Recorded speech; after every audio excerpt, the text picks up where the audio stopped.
नमस्कार मंडळी. तर आज आहे पितृपक्ष आणि पितृपक्षामध्ये आपल्या स्वर्गवासी आजी आजोबा घरातले जे मोठे असतात त्यांना आपण असा जेवणाचा नैवेद्य देतो आजच्या दिवशी. आणि हे बघा आमची आजीला आमच्या दारू आवडायची, तिला दारू आणली आपण याच्यामध्ये बॉटलमध्ये.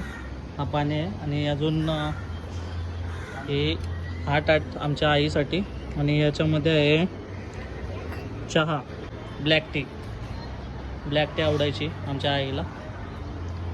आणि कावले पण आलेत आणि हा आमचा गाव आहे. आणि बघू शकता तुम्ही खूप जण अशी लोक प्रत्येकाच्या टेरेसवर जेवणाचा ताट ठेवत आहेत. हा बघा तो पण जेवणाचा ताट ठेवून गेला. तिथे पण या लेडीज आहेत त्याने पण जेवणाचं ताट ठेवलं. घ्यायचं पाणी सोड. कावले येतील का ते बघ, आलेत कावले ते बघ. तिथे पण एक ताट ठेवला आहे. त्या कावल्याची मजा झाली बघ.